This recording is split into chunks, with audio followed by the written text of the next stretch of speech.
The ballroom glitters with champagne and power. Crystal chandeliers cast golden light across faces that cost millions to maintain. She stands near the edge of the crowd, tablet in hand, checking numbers one final time. 3 years of work. 3 years of late nights, of sacrificing everything, of believing that excellence would be enough. He approaches the podium. Marcus Ashford, billionaire, tech mogul. The man whose empire spans 17 countries, whose word moves markets, whose approval she spent 1,000 days earning. Ladies and gentlemen. His voice carries that particular confidence of someone who's never been told no. Tonight we celebrate innovation. Tonight we honor those who've pushed boundaries. She feels her heart accelerate. This is it. The partnership announcement. Her AI security platform integrated into Ashford Technologies. Her company saved. Her future secured. But first. Marcus pauses and something shifts in his tone. Something cold. I want to address a matter of integrity. The room quiets. Sophia Chen.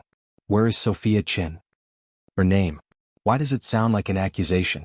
Heads turn. Eyes find her. She steps forward, confusion beginning to knot in her stomach.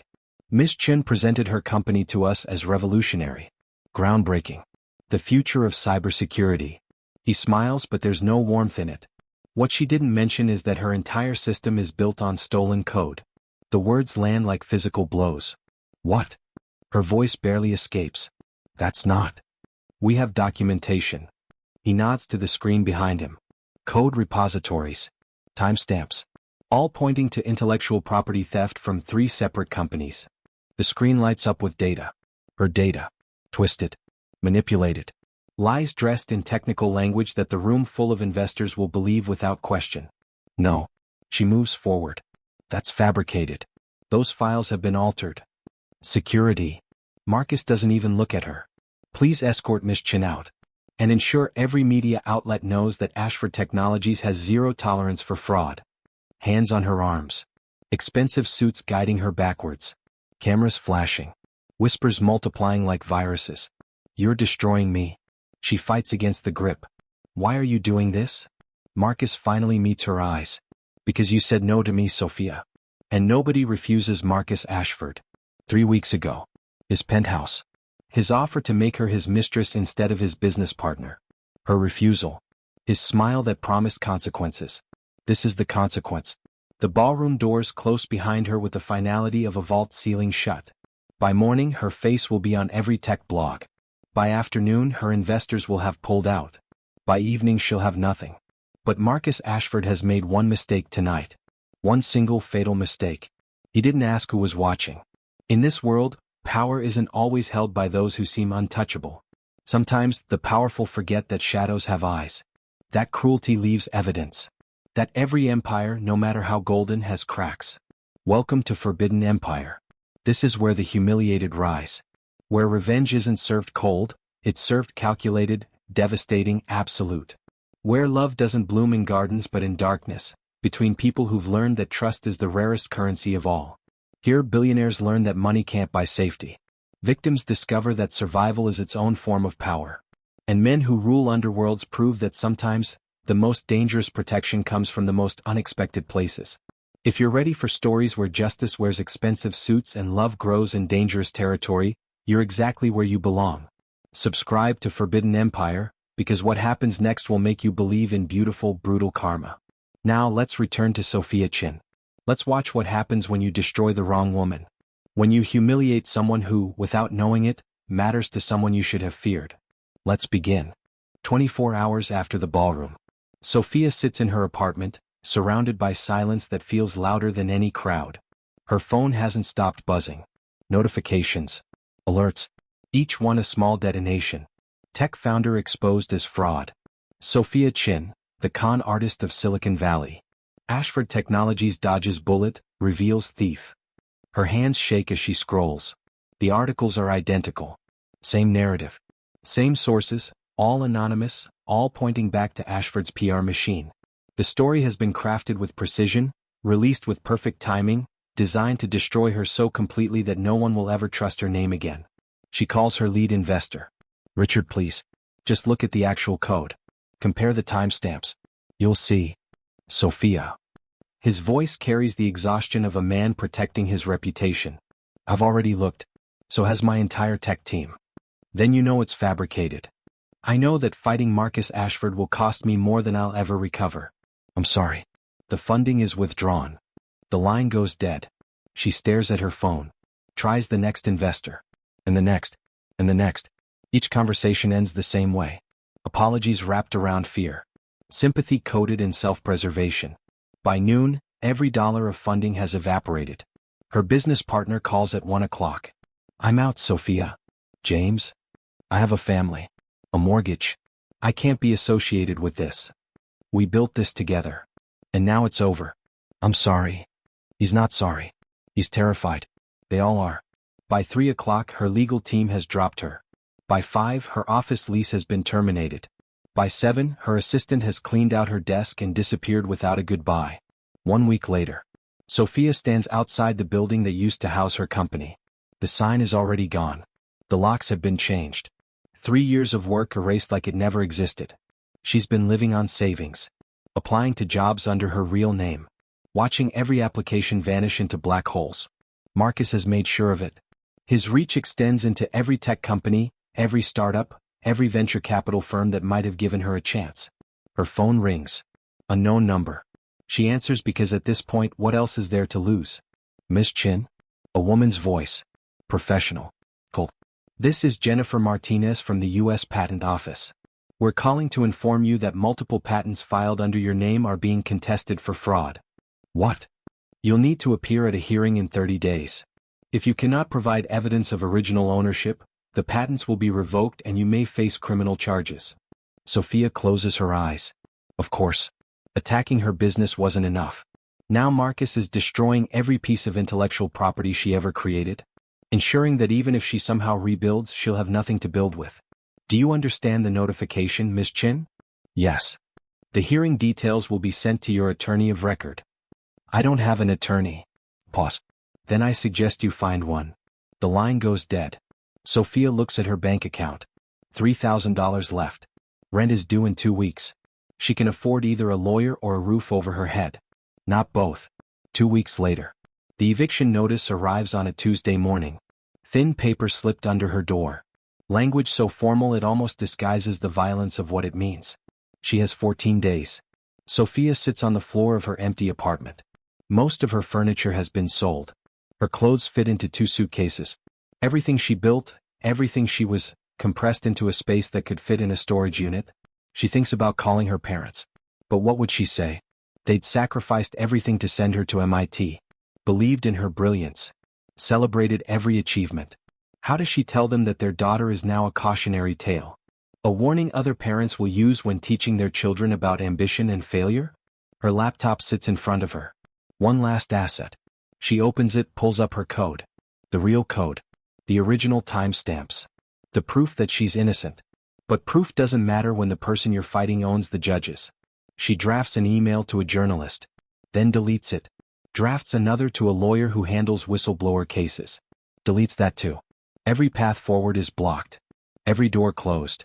Every window sealed. Marcus Ashford didn't just destroy her career. He destroyed her future. Her credibility. Her ability to ever be believed again. She closes the laptop. Stares at the ceiling. Wonders if this is how it ends. Not with a bang but with a whimper. With silence and erasure and a name that will forever be associated with fraud. The anger comes then. Not hot and explosive. Cold and clarifying. She didn't steal anything. She didn't lie. She didn't deserve this. All she did was say no to a man who believed himself entitled to her body along with her brilliance. 3 weeks later. Sophia moves into a motel on the edge of the city. The kind of place where rent is paid in cash and nobody asks questions. $40 a night. No contract. No background check. Just a key that barely turns and a door that doesn't quite close. She's been taking gig work. Deliveries. Data entry. Anything that pays and doesn't require her real name. She's learned to live on $5 a day. Learned which convenience stores throw out food that's still edible. Learned which libraries have the longest hours and the warmest reading rooms. At night, she lies on a mattress that smells like cigarettes and regret, and she thinks about Marcus Ashford. About his smile as security dragged her out. About the casual cruelty of someone who destroys lives because his ego was bruised. Does he even think about her? Does he remember her name? Or has she already faded into the background noise of his conquests? Another woman who dared to resist and paid the price? She closes her eyes, tries to sleep, fails. Somewhere in the city, Marcus is in his penthouse, drinking $1,000 wine, planning his next acquisition, living a life untouched by consequences. And she's here, invisible, erased, a ghost of her former self. 1 month after the ballroom, Sophia sits in a coffee shop, using their Wi-Fi to search for jobs she's not qualified for under a name that isn't hers. Sophia Chen. Close enough to be familiar. Different enough to maybe, possibly, slip past Marcus's surveillance. Her phone buzzes. Email notification. The patent hearing reminder. Tomorrow. 10 a.m. Federal Building downtown. She's not going. There's no point. She has no lawyer, no evidence that will matter, no ability to fight a system that Marcus has already purchased. She'll just let it happen. Let them take the patents. Add one more loss to the pile. A woman sits down across from her. Expensive coat. Designer bag. The kind of polished presentation that Sophia used to have before her life imploded. Sophia Chen? Sophia looks up. Calculates how quickly she can leave. No. You have the wrong person. I don't think I do. The woman slides a business card across the table. My name is Volkov. I represent certain interests that have been monitoring your situation. I'm not interested in. Marcus Ashford destroyed you. Elena's voice is quiet, matter-of-fact. You said no to him. He made you pay. Now you're living in a motel, working under a false name, watching your life disappear. Sophia says nothing. What is there to say? You're not the first woman he's done this to. Elena leans forward slightly. You're the fourth. The difference is you're the one who matters. Matters to who? To someone who doesn't appreciate men like Marcus Ashford. Someone who believes that certain behaviors require correction. I don't need pity. This isn't pity, Miss Chen. This is opportunity. Elena stands. The address is on the card. Tomorrow night. 8 o'clock. Come alone. Or don't come at all. But understand that this is the only exit door left in your burning building. She walks away before Sophia can respond. Sophia looks at the card. Heavy stock. Expensive. Just an address in the warehouse district and a phone number. She should throw it away. She should recognize this for what it obviously is. Something dangerous, something that could make her situation even worse. But how much worse can it get? She's already lost everything. Already invisible. Already erased. What's left to risk when you're already at the bottom? She puts the card in her pocket. Tomorrow night. 8 o'clock. Maybe it's a trap. Maybe it's a scam. Maybe it's something darker than she can imagine. Or maybe it's the only hand reaching down into the hole Marcus Ashford threw her into. She finishes her coffee. Closes her laptop. Walks back to the motel through rain that soaks through her jacket because she can't afford the dry cleaning anymore. In 24 hours, everything will change. She just doesn't know it yet. 3 weeks before the ballroom. A private club in the financial district. The kind of establishment that doesn't advertise, doesn't have a sign, doesn't acknowledge its own existence. Membership is hereditary or earned through channels that legitimate businessmen don't discuss. In a corner booth, a man sits alone. Expensive suit tailored to perfection. Hands that look comfortable holding either a pen or a weapon. Presence that makes nearby conversations quiet down without anyone quite understanding why. Aleksander Volkov. Some call him a businessman. Others call him a king. Both are correct. Both are understatements. His empire spans continents. Legitimate enterprises that generate billions. Underground networks that move products governments pretend don't exist. He owns politicians, judges, corporations. Not through threats. Threats are crude. Through leverage. Through careful cultivation of debts that can never be fully repaid. His sister, Elena, slides into the seat across from him. She doesn't waste time with pleasantries. Marcus Ashford is becoming a problem. Aleksander doesn't look up from his phone. Define problem. He's bragging. About a woman he plans to destroy. Some tech founder who rejected his advances. He's calling it, teaching her a lesson. Men like Ashford are always teaching someone a lesson. Aleksander's voice carries the boredom of someone who's seen this story play out 1,000 times. Why do I care? Elena slides a tablet across the table. Because of who the woman is. Aleksander glances at the screen. A photo. Professional headshot. Sophia Chen. Young, accomplished, confident in that way people are before the world teaches them otherwise.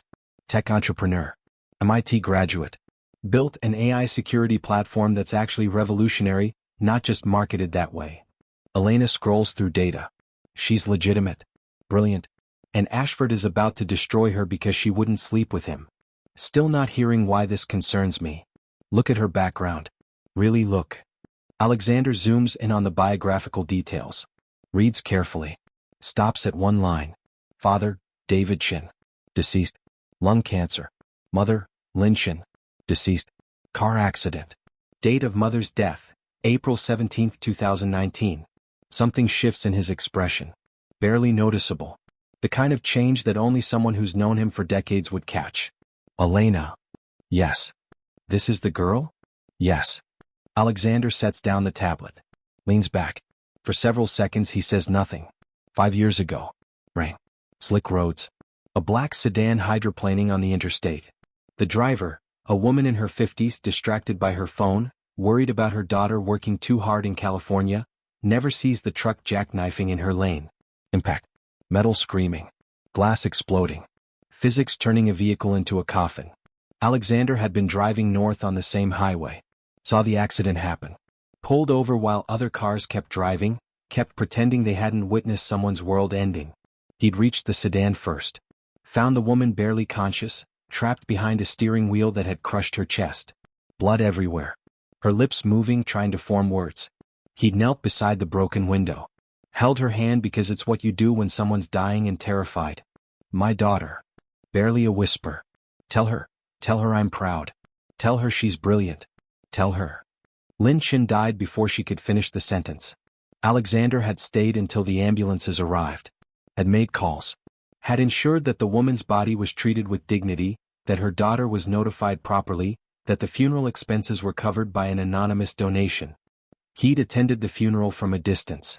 Watched a young woman, mid-20s, eyes devastated, dressed in black that looked too heavy for her frame, say goodbye to her last parent. Watched her stand alone beside a grave while rain fell and mourners offered useless condolences. He'd thought about her occasionally over the years. Wondered if she'd be okay. Hoped that brilliance and determination would be enough to carry her through grief. He'd never expected to see her name again. Present day. The private club. You're sure it's her? Aleksander's voice remains neutral, but Elena knows him too well. Positive. Sophia Chen. Same person. The daughter Lin Chen was worried about in her final moments. And Ashford is going to destroy her. He already has plans in motion. Fabricated evidence. Media contacts ready to publish. He's orchestrating her complete erasure. Elena pauses. He's doing it for sport, Alec. Because she bruised his ego. Aleksander picks up the tablet again. Studies Sophia's photo. Sees traces of Lin Chen in the shape of her eyes, the set of her jaw. Remembers a dying woman asking him to tell her daughter she was proud. What's the timeline? 3 weeks. He's planning the reveal at the Innovation Gala. Public humiliation. Maximum damage. Have we confirmed the evidence is fabricated? Completely. I had our tech team analyze it. The files were altered 2 weeks ago. Clumsy work, but effective enough to fool investors who want an excuse to believe it. Aleksander is quiet for a long moment. When he speaks, his voice carries a weight that makes Elena sit straighter. I made a promise to a dying woman. I didn't keep it then. I didn't tell her daughter what she asked me to say. He sets down the tablet. But I can keep a different promise. I can make sure that Lin Chen's daughter doesn't get destroyed by a predator who believes wealth makes him untouchable. So we intervene? No. Aleksander stands, adjusts his cufflinks. We watch. We gather information. We learn everything about Marcus Ashford. His business, his associates, his weaknesses, his secrets. And when he makes his move against Sophia Chen, we document every step. And then? Then we teach Marcus Ashford what happens when you destroy someone who matters to the wrong person. 2 weeks before the ballroom. A conference room in the Volkov building. High above the city. Windows offering views that cost more than most people earn in lifetimes. Aleksander stands at the head of a table. Around him sit 7 people. Each one a specialist. Each one loyal not because they're paid well, though they are, but because loyalty to Aleksander Volkov is the safest investment anyone can make. Marcus Ashford. Aleksander pulls up a photo on the screen. You all know who he is. What you don't know is that in 8 days he's going to publicly destroy an innocent woman. We're going to ensure that when he does, we have everything we need to return the favor. 10 times over. A woman in her 40s, Natasha, head of intelligence, opens her laptop. We've been monitoring Ashford's communications for a week. He's coordinating with 3 media outlets, 4 major investors, and a law firm that specializes in IP theft cases. The strategy is comprehensive. What about the evidence he's planning to present? Fabricated. But technically convincing. He had someone alter the timestamps on code repositories, create false documentation trails, even forge communication logs. If you don't look too carefully, it appears legitimate. And the woman? Sophia Chen? What's her current status? Another team member, Victor, who handles background investigations, pulls up a profile. Brilliant. Genuinely revolutionary work in AI security. Clean record. No debts, no scandals, no leverage points. She's exactly what she appears to be, someone who built something real and refused to compromise herself to protect it. Aleksander nods. Financials. She has approximately 8 months of operating capital. After Ashford's attack, she'll be bankrupt within weeks. No family to fall back on, both parents deceased. No trust fund, no safety net. When she falls all the way. She needs to fall. Elena speaks from the corner of the room. For this to work, she needs to lose everything. Needs to be desperate enough to accept help when it's offered. That's not negotiable? Aleksander's tone suggests he already knows the answer. If we intervene too early, Ashford won't commit fully. We need him to believe he's won. Need him to destroy her completely. Only then will his guard drop. Only then can we take him apart piece by piece. Aleksander walks to the window. Looks down at the city. Thinks about a woman dying on a rainy highway, asking him to protect a daughter she'd never see again. This is the only way. Let Sophia Chen fall. Let her crash. Then offer her a hand up, not out of kindness but out of strategic necessity. Let her become part of the weapon used to destroy Marcus Ashford. It's cruel. It's calculated. It's the only method that works. Do we have surveillance in place? Comprehensive, Natasha confirms. Audio, video, digital footprint. When Ashford makes his move, we'll have documentation of every lie, every manipulation, every law he breaks in the process. And afterwards? When she's destroyed. Elena stands. I make contact. Offer sanctuary. Bring her into the fold. By the time she meets you, she'll be desperate enough to accept any protection offered. Grateful enough to not ask too many questions about who her protector really is. She'll figure it out eventually. By then it won't matter. She'll be in too deep. And Ashford will be too destroyed to pose any further threat. Aleksander turns back to face the room. 7 days. I want every piece of Ashford's life documented. Every business deal, every secret, every weakness. When the time comes, I want to be able to dismantle him so completely that he'll wish he'd never learned Sophia Chen's name. The team nods, stands, disappears to their respective assignments. Elena remains. You're really doing this for Lin Chen? Aleksander is silent for a moment. I held her hand while she died. She asked me to tell her daughter she was proud. I never did. This doesn't erase that debt, but it's something. You don't owe dead women promises, Alec. I owe them more than I owe the living. The living can still change their minds about me. The dead remain disappointed forever. Elena walks to the door. Stops. For what it's worth, I think Lin Chen would approve. Protecting her daughter from a predator. That's exactly what she asked you to do. She asked me to tell Sophia she was proud. I'm about to let Sophia lose everything and manipulate her into becoming part of a revenge scheme. Lin Chen would probably hate me. Maybe. But her daughter will survive. That counts for something. Elena leaves. Aleksander remains at the window. Watches the sun set over a city he owns in ways maps will never show. In 7 days, Marcus Ashford will make his move. Will destroy Sophia Chen with the casual cruelty of someone who's never faced real consequences. And he'll believe he's won. Right up until the moment he realizes that the woman he destroyed matters to someone who doesn't forgive. Someone who doesn't forget.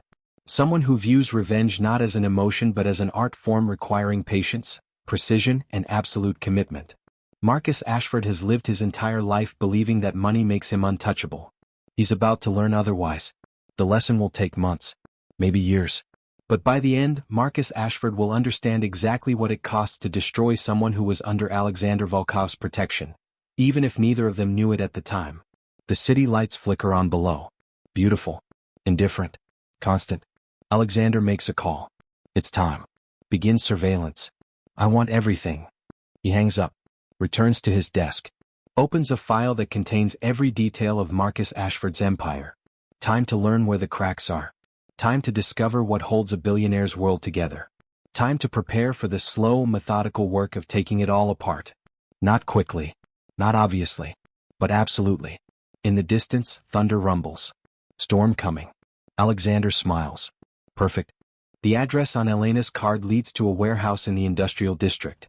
The kind of building that used to manufacture things, back when the city still made products instead of just consuming them. Sophia stands outside, 8 o'clock on a cold evening, wondering if this is the worst decision she's ever made. Behind her, the motel room waits. Ahead, an unmarked door and the possibility of something that might be salvation or might be another kind of destruction. She's wearing her last professional outfit. Dry cleaned using quarters from doing someone else's laundry at the motel. Shoes that used to shine but now just look worn. Hair pulled back because she can't afford the salon she used to visit every 6 weeks. She knocks. The door opens immediately.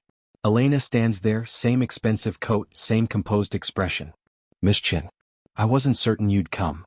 I wasn't certain either. Sophia steps inside. What is this place? Somewhere safe. Somewhere private.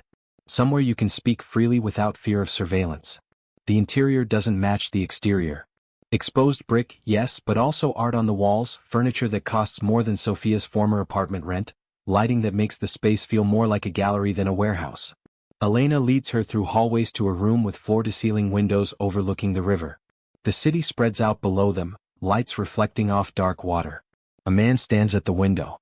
Tall, broad-shouldered, presence that makes the large room feel smaller. He turns as they enter. Sophia stops. She's seen powerful men before. Has pitched to CEOs, negotiated with investors, stood her ground against executives who thought her youth made her weak. But this man is different. Power isn't something he wears. It's something he is. Cellular. Inescapable. Miss Chen. His voice is deep, controlled. Thank you for coming. My name is Aleksander Volkov. You're Russian. It's a stupid thing to say, but her brain is trying to process too much at once. Technically, I'm American. But yes, Russian heritage. Does that concern you? Should it? A slight smile. That depends on what you believe about stereotypes and reality. Elena gestures to chairs arranged near the window. Sophia sits because standing seems to require more energy than she has. Aleksander remains standing. I'm going to be direct, Miss Chen. I know what Marcus Ashford did to you. I know the evidence was fabricated. I know you lost your company, your reputation, and your future because you refused to sleep with him. I know you're currently living in a motel, working under a false name, and have approximately $600 to your name. Sophia's chest tightens. How do you? How I know isn't relevant. What matters is what I'm offering. Which is sanctuary, resources, protection. A chance to rebuild your life without fear of Ashford finishing the job. Sophia laughs. It comes out bitter. And what do you want in return? Because men like you don't offer sanctuary out of kindness. You're right. I don't. Aleksander moves to sit across from her. But what I want isn't what you're afraid I want. I'm not Marcus Ashford. I'm not interested in your body as payment. I'm interested in justice. And you're the key to delivering it. Justice. Sophia tastes the word. You mean revenge. I mean accountability. Ashford has destroyed 4 women that we know of. You're the latest. He does it because he's never faced consequences. Because wealth has insulated him from the reality that actions have costs. Aleksander leans forward slightly. I have the resources to make him pay. But I need your cooperation. Why me? Why do you care about what happened to me? There's a pause. Brief but noticeable. I knew your mother. The room tilts. What? 5 years ago. Highway accident. I was there. I held her hand while she died. Sophia can't breathe. Can't process. Her mother. This stranger. A connection she never knew existed. You're lying. I'm not. Aleksander's voice softens just slightly. She asked me to tell you something. That she was proud of you. That you were brilliant. She died before she could finish the message. Tears burn behind Sophia's eyes. She refuses to let them fall. Why didn't you tell me? At the funeral? After? Would you have believed a stranger approaching you at your mother's burial? Claiming to have been with her in her final moments? He shakes his head. I made sure you were taken care of in other ways. Anonymous donations for funeral costs. Arrangements for her body to be treated with dignity. Small things. Inadequate things. So this is guilt? You're helping me because you feel guilty about my mother? Partially. But also because Marcus Ashford represents something I despise. Predators who use power to destroy people for sport. Your mother asked me to tell you she was proud. I can't do that anymore. But I can make sure the man who destroyed her daughter faces consequences. Consider it a delayed fulfillment of a promise. Sophia stands. Walks to the window. Looks out at the city. Everything she used to have is out there somewhere. Career, reputation, future. All of it taken because she said no to a man who believed himself entitled to everything. What exactly are you proposing? Elena speaks for the first time since they entered the room. You move into a secure location. Under our protection. You stop using a false name, stop hiding. We provide legal representation for the patent hearing. Financial support while you rebuild. In exchange, you cooperate with our investigation into Ashford's business practices. Investigation implies you're law enforcement. We're not. Then what are you? Aleksander stands, joins her at the window. We're people who believe that justice exists outside courtrooms. That sometimes, the only way to hold the powerful accountable is through methods the powerful themselves use. Leverage. Information. Strategic application of pressure. You're talking about destroying him. I'm talking about ensuring he can't destroy anyone else. Sophia turns to face him. Studies his expression. Sees something there that isn't cruelty but isn't softness either. Determination. The kind that doesn't waver or compromise. If I agree to this, what happens to me? After. When Ashford is gone and you've had your justice. You walk away. Clean slate. New reputation. Financial stability. Freedom to rebuild your company or start something new. No obligations. No debts. That's too generous. Nobody offers that without strings.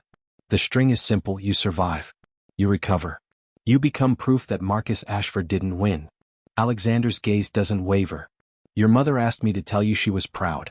I want to make sure that pride was justified. That you didn't let Ashford erase you.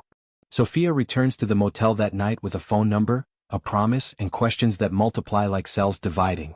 She lies on the thin mattress, staring at the water-stained ceiling, thinking about her mother.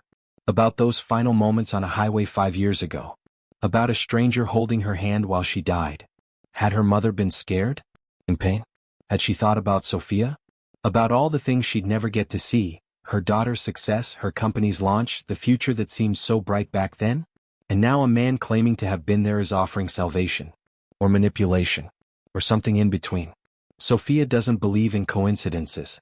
Doesn't trust convenient saviors appearing exactly when she needs them most. But she also doesn't see any other options. The patent hearing is tomorrow. Her money runs out next week. Winter is coming, and the motel doesn't include heat in the $40 nightly rate.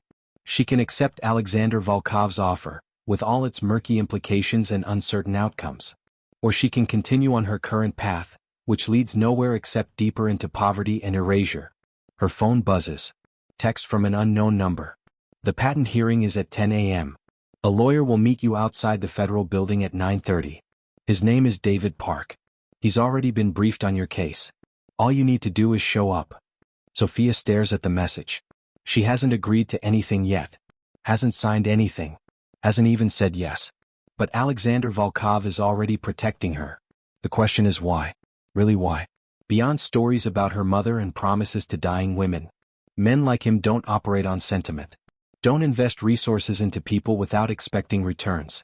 She needs to know what the return is. What he's actually buying with his protection. But first she needs to survive tomorrow. She texts back, "I'll be there." The response is immediate, "Good. Sleep well, Miss Chen. Tomorrow we begin taking back what was stolen." She doesn't sleep well. But for the first time in weeks, she sleeps without the crushing weight of hopelessness. The federal building. 9:30 a.m. David Park is exactly what Sophia expected. 50s, expensive suit, the kind of attorney who bills 4 figures per hour and makes opposing counsel nervous just by existing. He extends his hand.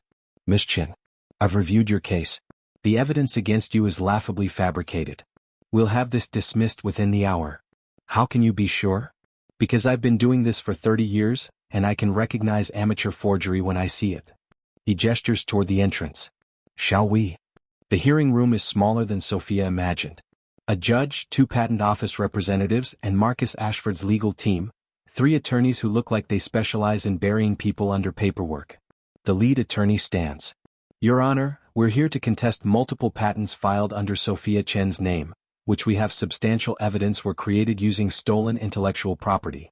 David Park doesn't stand. Doesn't rush. Just waits until the other attorney sits down before he speaks. Your Honor, I'd like to enter into evidence the original code repositories, complete with unaltered timestamps, blockchain verification of creation dates, and independent analysis from 3 separate cybersecurity firms confirming that the contested patents are entirely original work. He slides documents across to the judge, to the patent office representatives, to opposing counsel.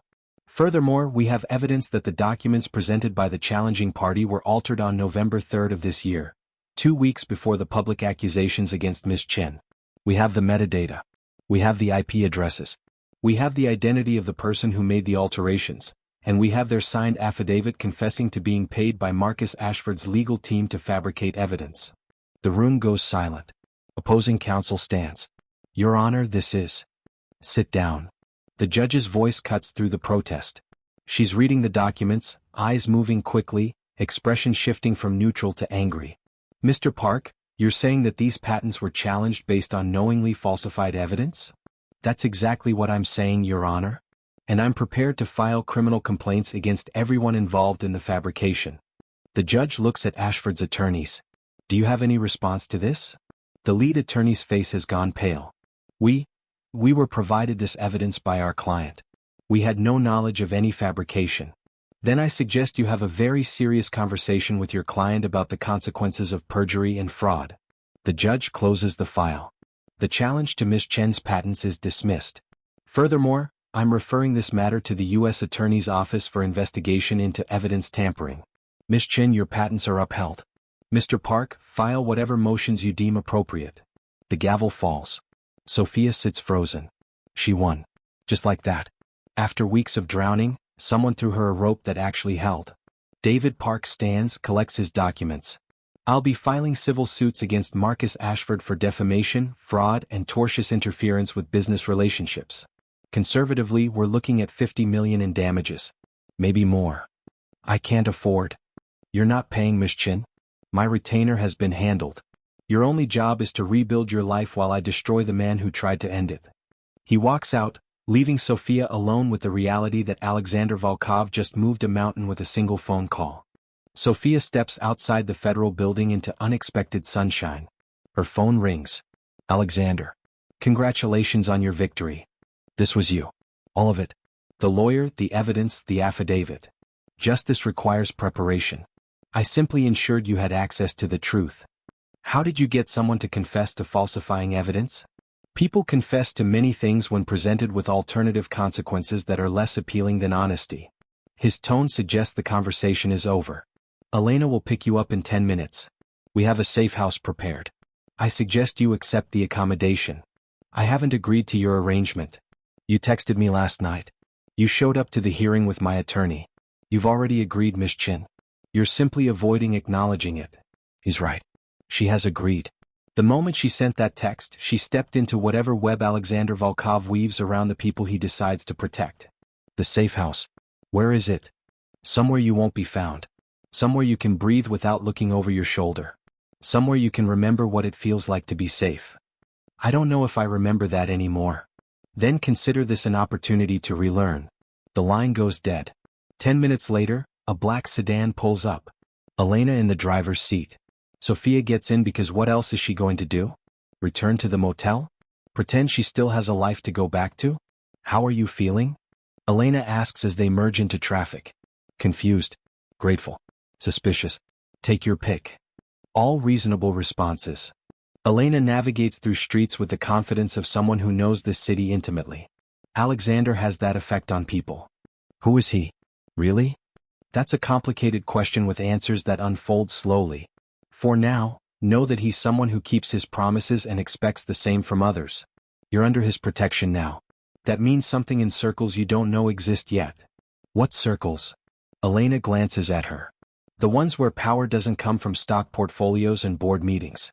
where contracts aren't signed in offices but sealed with understanding that breaking them has consequences money can't fix. He's a criminal. He's a businessman who operates in spaces where law and justice don't always overlap. Whether that makes him a criminal depends on who's defining the terms.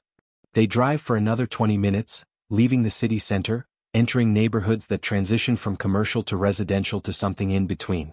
Finally, Elena pulls up to a building that looks like luxury apartments. Glass facade. Doorman. The kind of place Sophia used to be able to afford. 5th floor. Corner unit. Everything you need is already there. Elena hands her a key card. You have 24-hour security. Groceries are stocked. Wi-Fi password is on the refrigerator. Tomorrow we begin planning. Planning what? How to ensure Marcus Ashford never destroys another woman. The apartment is beautiful. Floor-to-ceiling windows. Kitchen with appliances that cost more than her motel room cost per month. Bedroom with a bed that looks like sleeping on clouds. Bathroom with a tub deep enough to drown in. Sophia walks through the space, touching surfaces, confirming reality. This isn't a dream. Isn't a trick. Just refuge. Exactly as promised. She finds clothes in the closet. Her size. Professional but comfortable. Someone did research. Bought things she'd actually wear. In the refrigerator, fresh food. Real food. Vegetables that aren't wilted. Meat that isn't processed. Bread that hasn't been marked down for quick sale. She makes herself a sandwich. Sits at the kitchen island. Eats slowly, tasting things she hasn't been able to afford in weeks. Her phone rings. Unknown number. She answers. Sophia Chen? A woman's voice. Professional. This is Rachel Kim from Tech Industry Daily. I'm calling to follow up on the Marcus Ashford situation. Sophia's stomach clenches. I have no comment. I understand you won your patent hearing today. That evidence was presented showing Ashford fabricated the accusations against you. I'd like to give you a chance to tell your side of the story. I said no comment. Miss Chen, Marcus Ashford destroyed your reputation. Don't you want the opportunity to? Sophia hangs up. Her hands shake. The media. Of course. The story is shifting. She's no longer the villain but the victim. They'll want quotes, interviews, tearful confessions about how hard it's been. They'll devour her all over again just with different framing. Her phone rings again. Different number. She doesn't answer. Text messages start appearing. Miss Chen, this is Jonathan Reed from Business Weekly. Sophia, we'd love to have you on our podcast to discuss. Miss Chen, our readers deserve to hear your story. Within an hour, she has 23 missed calls and 37 text messages. All wanting the same thing. Her pain, packaged as inspiration. Her suffering, marketed as empowerment. She turns off her phone. Sits in silence. Looks out at the city. This is what winning looks like. Not peace. Not closure. Just a different kind of siege. Someone knocks on the door. Sophia approaches carefully. Looks through the peephole. Aleksander Volkov stands in the hallway holding a bag from a restaurant she recognizes. Expensive Thai food, the kind she used to order when celebrating contract signings. She opens the door. I thought you might be hungry. He holds up the bag. And dealing with media vultures. How did you? Because I know how these things work. You want a hearing. The narrative is shifting. Everyone wants to be first to tell your comeback story. May I come in? She steps aside. He enters, moves to the kitchen, starts unpacking food with the ease of someone comfortable in any space. You turned off your phone. Not a question. They won't stop calling. No, they won't. Not until you give them what they want or they find a more interesting story. He pulls out plates. Fortunately, I can provide the latter. How? By tomorrow morning, there will be a much more compelling narrative in the news cycle. Marcus Ashford's business practices under federal investigation. Anonymous whistleblowers coming forward. Financial irregularities at Ashford Technologies. By noon, every journalist currently harassing you will be too busy chasing the bigger story. Sophia watches him plate food with surprising precision. You're going to destroy him through media exposure. I'm going to destroy him through systematic dismantling of every pillar holding up his empire. Media exposure is simply the opening move. Why are you doing this? Aleksander hands her a plate. I told you. Your mother. No. That's not enough. Nobody does this level of orchestration. Because they held someone's hand while they died. There's something else. Something you're not telling me. He's quiet for a moment. Then, you're right. There is something else. What? Men like Marcus Ashford offend me on a fundamental level. They believe wealth makes them immune to consequences. They destroy people for sport, for ego, for the simple reason that they can. They create suffering without purpose beyond their own entertainment. He meets her eyes. I operate in a world where violence and ruthlessness have purpose, strategy, necessity. But what Ashford did to you, that was cruelty for the sake of cruelty. And that, Miss Chen, is unforgivable. So this is about your personal code of ethics. Everything is about personal codes of ethics. The difference is whether you have the power to enforce yours. They eat in silence for several minutes. The food is perfect. The kind of perfect that makes Sophia realize how long she's been surviving on things that barely qualified as meals. What happens next? She asks finally. You rest. You recover. You stop looking over your shoulder every time you leave the apartment. You remember what it's like to be Sophia Chen instead of a woman in hiding. He sets down his fork. And when you're ready, you help me understand exactly how Marcus Ashford's technology empire works. Where the weak points are. What would cause maximum damage. You want me to help you destroy his company. I want you to help me ensure justice. Whether that destroys his company is simply a consequence of his choices. Sophia thinks about Marcus. About his smile as security dragged her out. About his casual admission that he was destroying her because she said no. About the weeks of suffering that followed. I'll help you. The words come easier than expected. But I want to know everything. Who you really are. What you really do. No more half-truths. Aleksander nods slowly. Fair enough. But understand that once you know, you can't unknow. Once you see the machinery behind the curtain, you're part of it. There's no returning to comfortable ignorance. I don't have comfortable ignorance anymore. Marcus Ashford took that too. Then tomorrow we begin your education in how power really works in this city. Tonight you sleep in a real bed. You eat real food. You remember that you're still alive, still brilliant, still capable of everything you were before Ashford tried to erase you. He stands, clears the plates. Good night, Miss Chen. Welcome to the next chapter of your life. He leaves quietly. The door locks behind him with a soft click. Sophia stands alone in an apartment that costs more per month than she used to make in 6. Protected by a man whose power she doesn't understand. Preparing to destroy someone who never thought she'd be able to fight back. She walks to the window. Looks out at the city. Somewhere out there, Marcus Ashford is in his penthouse. Drinking expensive wine. Believing he won. He has no idea what's coming. And for the first time since the ballroom, Sophia smiles. 3 days after the patent hearing. Marcus Ashford sits in his office 73 floors above the city, reading news that makes his jaw tighten. Ashford Technologies under federal investigation for evidence tampering. Former employees come forward with allegations of workplace misconduct. Tech mogul's empire built on stolen IP, whistleblowers claim. His phone rings. His head of PR. He answers with barely controlled fury. Tell me you're managing this. Marcus, I don't know where this is coming from. The whistleblowers are anonymous. The federal investigation came out of nowhere. Nobody warned us. Nobody gave us a chance to prepare a response. Then prepare one now. We're trying.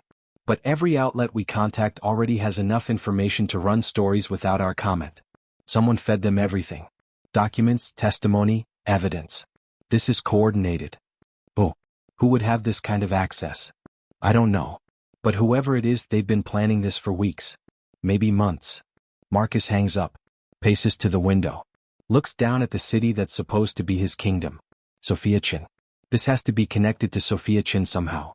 The patent hearing going wrong. Now this. Too coordinated to be coincidence. But how? She's nobody. No resources. No connections. No power. Unless she found someone with all three. His intercom buzzes. Mr. Ashford, your 2 o'clock is here. Cancel it.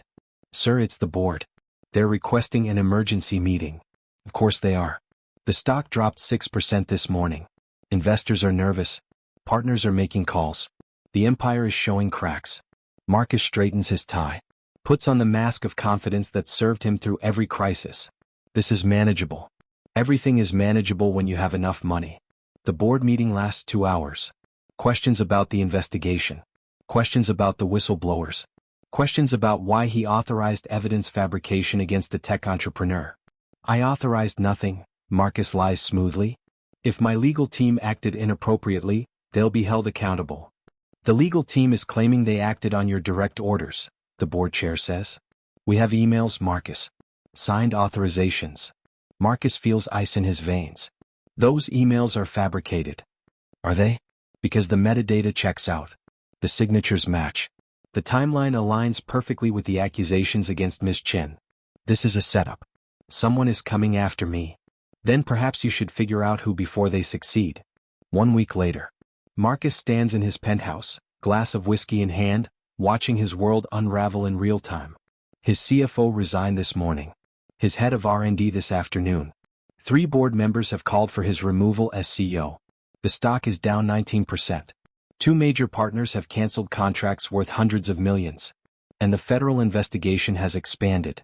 Now they're looking into tax irregularities, offshore accounts, payments to consultants who don't seem to exist.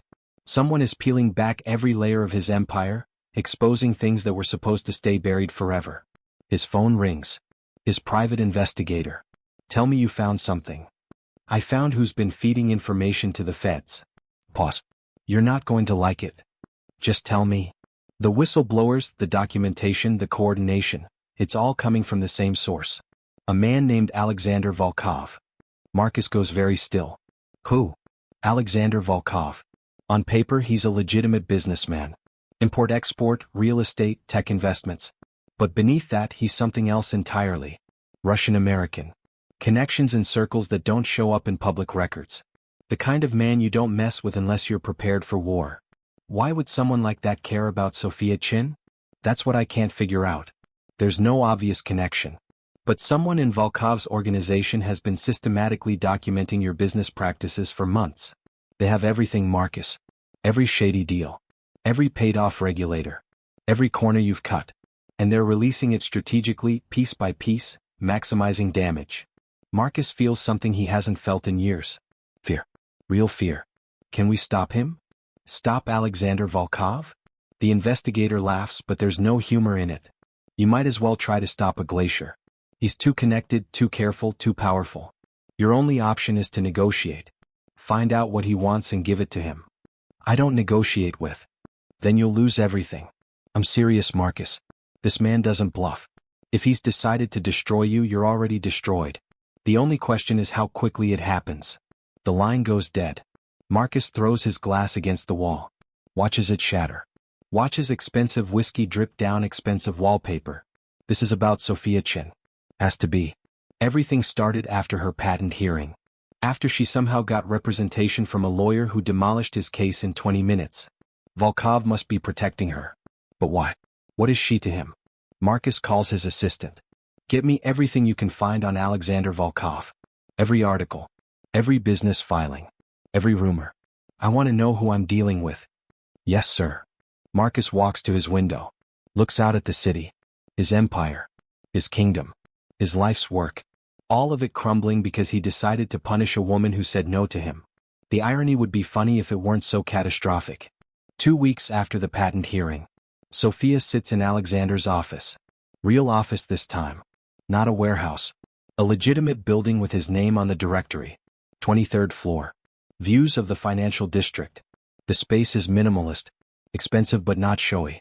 Art that suggests taste rather than wealth. Furniture chosen for function and comfort rather than display. Aleksander sits across from her, tablet in hand, showing her the latest news. Ashford Technologies just lost their contract with the Department of Defense. $3 billion over 5 years. Gone. Sophia reads the article. How did you do that? I didn't do anything. I simply ensured that certain people in the Pentagon received information about security vulnerabilities in Ashford's systems. Information that happened to be completely accurate. They made their own decision based on national security concerns. You found vulnerabilities in his security system. Your security system. The one he stole from you. It has flaws. Flaws you would have fixed if you'd had time to continue development. Flaws that make it unsuitable for government use. He sets down the tablet. I simply accelerated the timeline of their discovery. Sophia should feel guilty. Should feel something other than satisfaction. But watching Marcus lose billions feels like justice rather than revenge. What's next? Next, his investors start pulling out. We've been quietly spreading information about the federal investigation. About the whistleblowers. About the instability. Money is cowardly, Ms. Chen. It flows away from risk. By the end of the month, Ashford Technologies will be valued at half what it was 4 weeks ago. And Marcus? Marcus is realizing that wealth doesn't equal power. That connections can be severed. That reputation, once destroyed, is almost impossible to rebuild. Aleksander stands, walks to the window. He's been trying to find out who I am. Why I care about you. He hasn't figured it out yet. Will you tell him? Eventually. When the time is right. When he's lost enough to understand what he did. Aleksander turns to face her. How are you doing? Really doing? The question catches Sophia off guard. I don't know. Better than I was. Worse than I should be. Confused about what happens after all this. What do you want to happen? I want my company back. My reputation restored. I want to walk down the street without wondering if someone recognizes me as the fraud from the news. She pauses. And I want Marcus Ashford to know what it feels like to lose everything because of someone else's cruelty. All of that is achievable. The question is what comes after achievement. What do you mean? Revenge is satisfying in the moment. But when it's done, you're left with whatever you built around it. Make sure you're building something that matters. Sophia studies him. You sound like you're speaking from experience. I've spent 20 years building empires on foundations of carefully applied pressure and strategic elimination of obstacles. I'm very good at destroying things that need destroying. But that's not the same as creating things that deserve to exist. He moves back to his desk. Don't make my mistake, Miss Chen. Use this opportunity to build something beautiful, not just to tear down something ugly. Is that what you're doing? Building something beautiful? I'm trying. Results vary. There's something in his voice. Something almost vulnerable. Sophia realizes that Aleksander Volkov, this man of power and control and calculated destruction, might be as lost as she is. Just better at hiding it. 3 weeks after the patent hearing, Marcus sits in a conference room with lawyers who cost $5,000 an hour. They're explaining in careful terms that he's running out of options. The federal investigation is expanding. They're now looking into your personal finances, your property holdings, your offshore accounts. Someone has given them a roadmap of every questionable transaction you've ever made. Then make it stop. We can't make a federal investigation stop, Marcus. We can delay. We can challenge. But we can't stop. What about Volkov? Can we go after him? The lead attorney shakes his head. Aleksander Volkov operates through layers of legitimate businesses and legal gray areas. Everything he's done to you has been technically legal. He hasn't made threats. Hasn't broken laws. He's simply provided information to journalists and federal investigators. Information that happens to be accurate. So I'm supposed to just accept this? You're supposed to prepare for the reality that your time as CEO of Ashford Technologies is ending. The board is meeting tomorrow. They have the votes to remove you. Your best option is to negotiate a severance package and exit with some dignity intact. Marcus stands. I built this company. I'm not walking away. Then you'll be pushed out. And the terms will be worse. Marcus leaves the meeting. Takes the elevator down 73 floors. Steps out onto streets where he used to walk with confidence. Now people recognize him. Point. Whisper. That's Marcus Ashford. The one who fabricated evidence. The one under investigation. The one who's losing everything. He gets into his car. Tells his driver to take him home. Sits in leather seats that suddenly feel less comfortable. Watches the city pass by through windows that suddenly feel less protective. Everything is crumbling.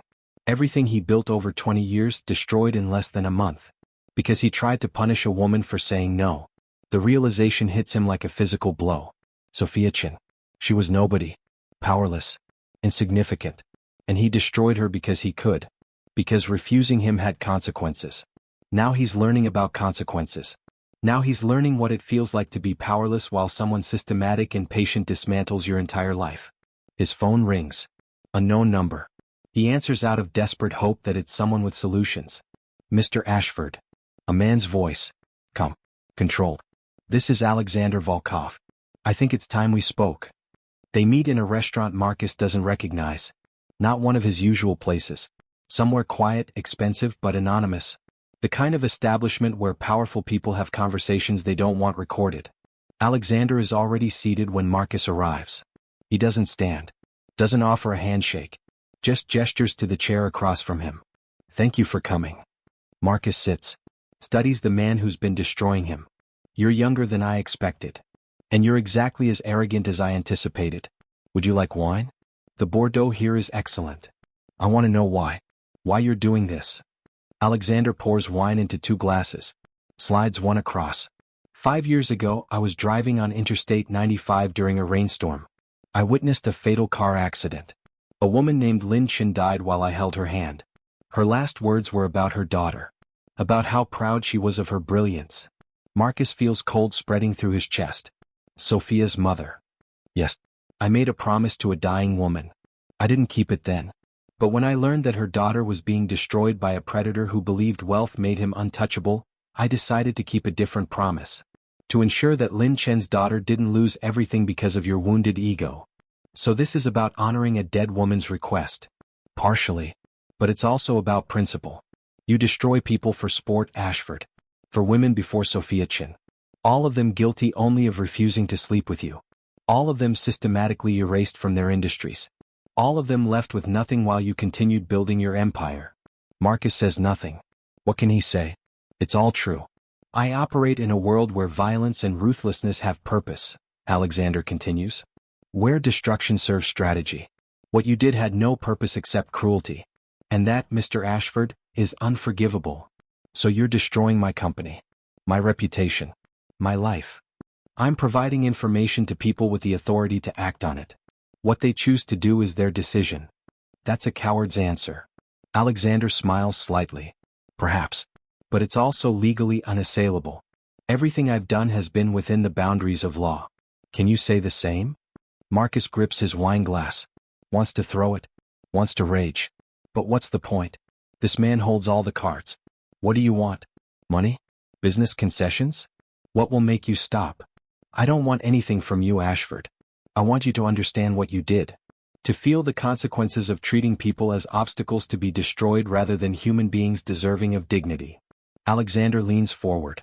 You tried to erase Sophia Chen. Instead you've erased yourself. That's not revenge. That's justice. Justice. Marcus laughs bitterly. You're a criminal. Don't pretend this is about justice.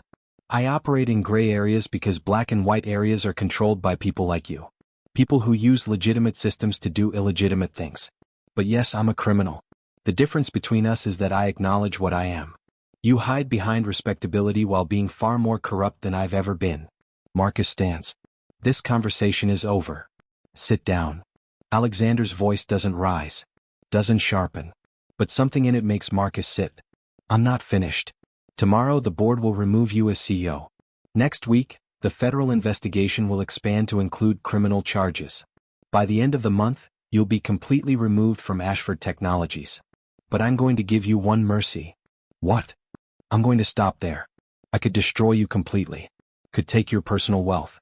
Could ensure you face prison time. Could make certain you never work again. But I won't. Because Sophia Chen asked me not to. Marcus stares. She did. She said that you losing your company and reputation was enough. That anything beyond that would make her complicit in the same kind of excessive cruelty you showed her. She has more mercy than you deserve. Aleksander stands. Go home, Ashford. Accept your losses. Disappear from public life. And never, ever destroy another woman for refusing you. Because if you do, I'll hear about it. And next time, I won't stop halfway.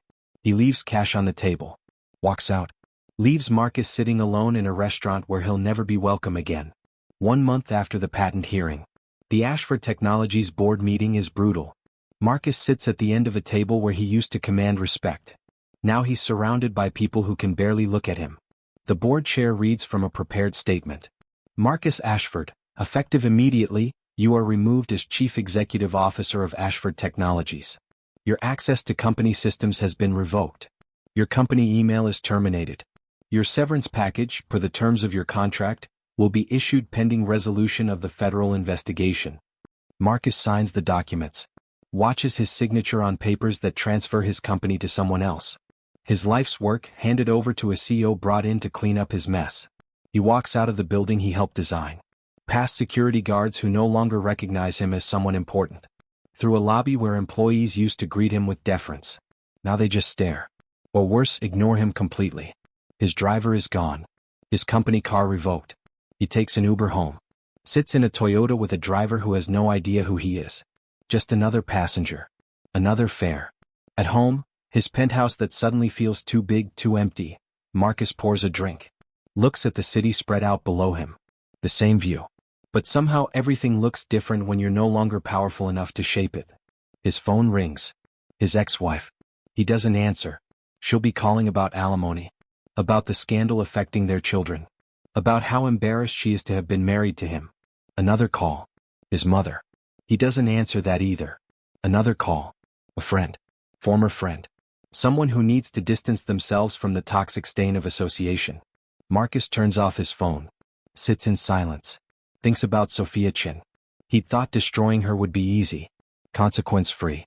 A simple lesson taught to a woman who'd refused him. He'd thought wealth and power made him immune to retaliation. He'd been wrong. And now he's here. Stripped of everything except the money in accounts that the feds haven't frozen yet. Reputation destroyed. Legacy ruined. Future uncertain. All because of one woman he tried to erase. All because Aleksander Volkov had decided she mattered more than Marcus's sense of entitlement. The irony isn't lost on him. For the first time in his life, Marcus Ashford understands what it feels like to be powerless. To watch your world crumble. To realize that nobody's coming to save you. He finishes his drink. Pours another. Sits in expensive silence and thinks about all the choices that led him here. And he realizes he has no one to blame but himself. 3 months after the patent hearing, Sophia stands in a new office. Not as large as her old one, but cleaner, better. Built on foundations that can't be shaken by one person's cruelty. Chen Security Systems. Her company. Rebuilt from insurance money, settlement funds, and investment from partners who believe in her vision rather than just her potential profitability. She has 5 employees. Small team. Good team. People she trusts. People who know her story and chose to join anyway. Her lead developer, James, who'd abandoned her after the scandal, had called last week. Apologetic. Asking for his job back. She'd said no. Not out of revenge. Out of clarity. Trust, once broken, doesn't fully heal. She needs people who stay during storms, not just show up when skies clear. Her phone rings. Aleksander. How's the first day? Overwhelming. Exciting. Terrifying. All reasonable responses to new beginnings. I wanted to call before tonight. To make sure you're prepared. For what? For the anniversary. 3 months since the ballroom. Since Marcus Ashford thought destroying you would be consequence-free. Since you lost everything and had to rebuild from nothing. Sophia walks to her window. Looks out at the city. I'm prepared. I think. I'm different now. Harder in some ways. Softer in others. Still figuring out which version is the real me. Perhaps they both are. Perhaps you're allowed to be multiple things simultaneously. Is that what you are? Multiple things simultaneously? Aleksander is quiet for a moment. I'm many things, Sophia. Some of them good. Some of them necessary. Some of them probably unforgivable.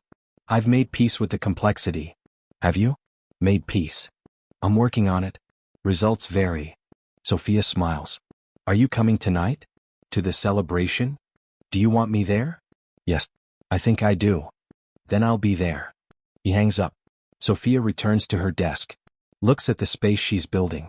Thinks about how 3 months ago she was living in a motel, working under a false name, believing her life was over.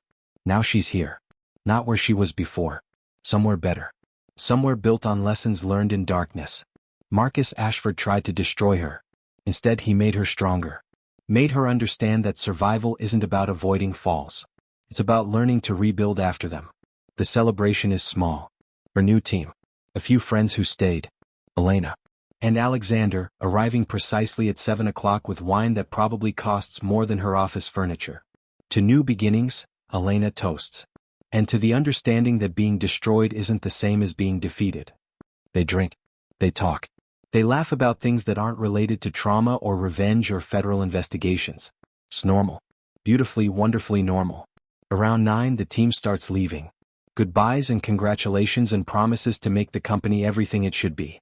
By 10, it's just Sophia, Elena, and Aleksander. Elena stands. I should go. You two probably have things to discuss. Sophia raises an eyebrow. Do we?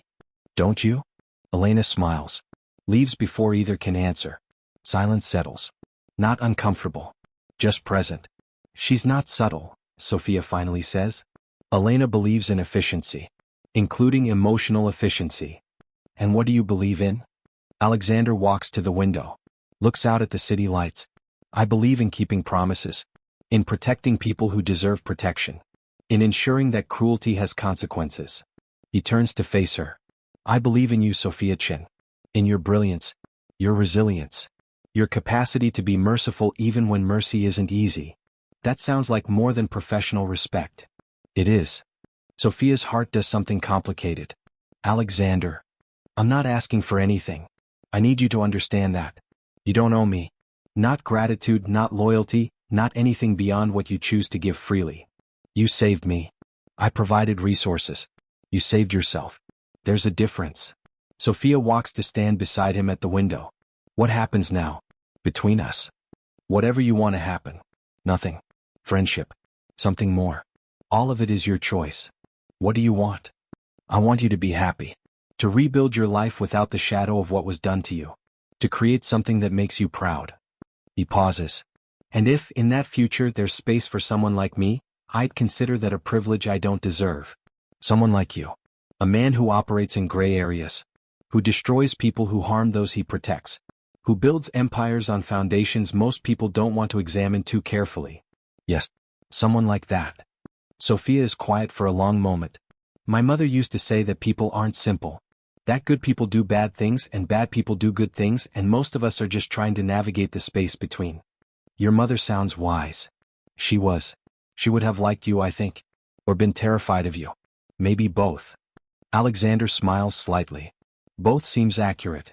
She also used to say that we don't choose who matters to us. We just discover it. And then we decide what to do with the discovery. What have you decided? Sophia turns to face him fully. That you matter. That what you did for me matters. That I want to understand the complexity of who you are instead of running from it. Understanding me might not be comfortable. I've learned that comfort is overrated. Growth happens in discomfort. And if understanding leads to disappointment? Then I'll handle it. I'm stronger than I was 3 months ago. Strong enough to handle whatever truths you're protecting me from. Aleksander studies her. Sees the woman she's become. Not despite what happened to her, but because of how she chose to survive it. I'm not a good man, Sophia. I do things that would horrify most people. I operate in worlds where violence is currency and loyalty is purchased with careful applications of fear. I've destroyed people. Will probably destroy more. That's who I am. And yet you protected me. Destroyed Marcus not because you had to, but because you promised a dying woman you'd protect her daughter. That's also who you are. Those two things don't cancel each other out. I'm not asking them to. I'm asking you to let me decide what I can accept and what I can't. They sit. Talk until midnight. About her mother. About his past. About the years before they knew each other existed. About the strange twist of fate that connected them through tragedy and revenge. Aleksander tells her things he's never told anyone. About growing up between two countries, two identities. About learning early that power was the only reliable currency. About building an empire through methods that exist outside law but within his own code. Sophia tells him about her parents. About her mother's pride in her accomplishments. About her father's death from lung cancer when she was 22. About learning to be alone long before Marcus Ashford forced isolation upon her. I used to think I needed to be perfect, Sophia says around 1 a.m., that success meant never failing, never falling, never needing help. Marcus taught me that perfection is a trap. You taught me that needing help isn't weakness. It's just truth. You helped yourself, Sophia.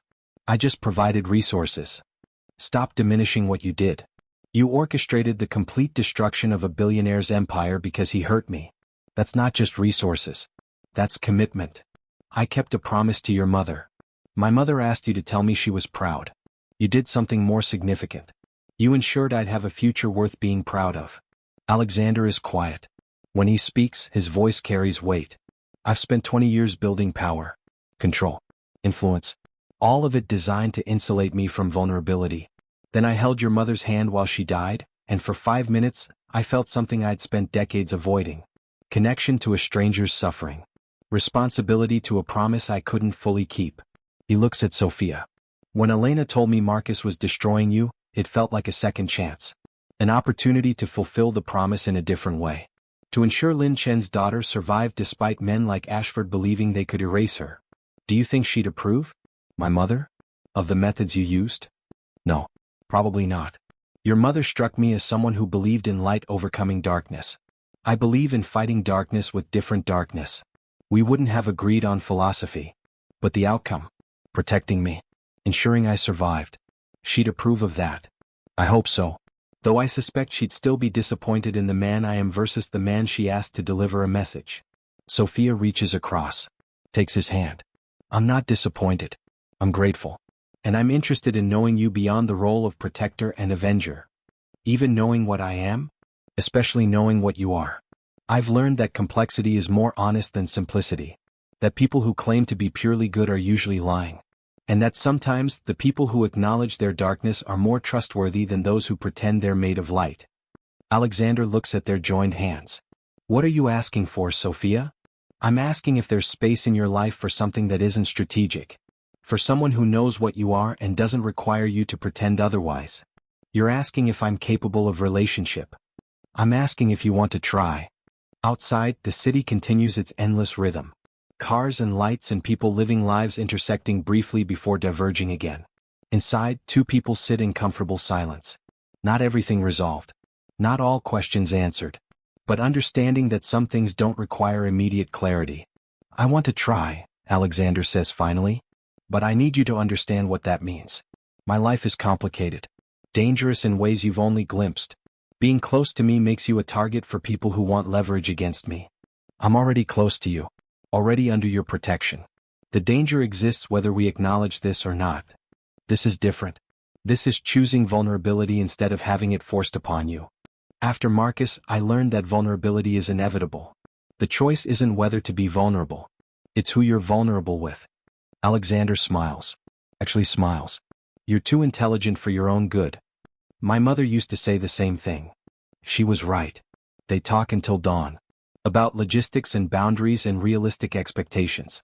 About how to navigate a relationship between a tech entrepreneur rebuilding her life and a man whose empire exists in shadows. It won't be simple. Won't be easy. But simple and easy stopped mattering months ago when Sophia's life exploded and she learned that surviving requires accepting complexity. As sunrise paints the sky, Aleksander stands to leave. I have meetings, and you have a company to run. Will I see you again? Do you want to? Yes. Then yes. He moves toward the door. Stops. Turns back. Sophia? Yes. Your mother was right. About being proud of you. About your brilliance. About everything she wanted to tell you but didn't have time to say. She'd be proud of who you've become. Especially now. Especially after everything. Sophia's eyes burn with tears she doesn't try to hide. Thank you. For telling me. For keeping her promise in the way you could. Thank you for surviving. For being merciful when mercy was hard. For becoming someone worth the effort of protection. He leaves. Sophia stands in her office as morning light fills the space. Thinks about her mother. About promises kept in unexpected ways. About destruction leading to reconstruction. About finding connection in the aftermath of cruelty. 3 months ago Marcus Ashford destroyed her. Believed he'd erased her from existence. Believed his wealth and power made him immune to consequences. He was wrong. She's still here. Stronger than before. Building something better than what was taken. Connected to someone who understands that power without purpose is just cruelty, but power with purpose can reshape worlds. Marcus Ashford is gone. Not dead. Not destroyed completely. Just diminished. Removed from the spaces where he could do harm. Living with consequences he never imagined he'd face. And Sophia Chen is here. No longer the woman she was. Better than that woman. Wiser. Harder where she needs to be. Softer where it matters. Her phone buzzes. Message from Aleksander. Dinner tonight? There's a place I'd like to show you. Somewhere I've never taken anyone else. She smiles. Types back, yes. Simple. Complicated. Terrifying. Perfect. The city wakes up around her. Her second chance. Her new beginning. Built on the foundation of surviving the worst and discovering that destruction isn't the end. Just transition to something different. Something that might be better. She picks up her coffee. Looks at the company name on the wall. Chin Security Systems. Not Ashford's stolen technology. Hers. Rebuilt from original code. Better than before. Everything she lost now returned. Transformed. Stronger. She survived. And in surviving she discovered that sometimes the people who save us are the ones we least expect. The ones who operate in darkness but understand the value of protecting light. Marcus Ashford taught her about cruelty. Aleksander Volkov taught her about complexity. She taught herself about resilience. And together, those lessons created something that couldn't exist any other way. A future built on understanding that power without mercy is tyranny, but mercy without power is merely hope. She has both now. And she's just getting started. This is Forbidden Empire. Where the humiliated rise. Where revenge is art. Where love grows in dangerous places between people who've learned that trust is rare and precious. Where billionaires learn that money doesn't equal immunity. Where victims discover that survival is power. Where protection comes from unexpected shadows. Sophia Chen lost everything. Marcus Ashford believed he'd won. Aleksander Volkov proved that some mistakes cost more than money can repay. This isn't the end. It's barely the beginning. Because in this empire, in this world where power shifts and justice wears expensive suits, every story is connected. Every ending is someone else's beginning. Every lesson learned in darkness makes the next person stronger. Subscribe to Forbidden Empire. Because this is where the powerful fall. Where the destroyed rebuild. Where love exists not despite darkness, but because of understanding what lives in shadows. Welcome to the Empire. Your story might be next.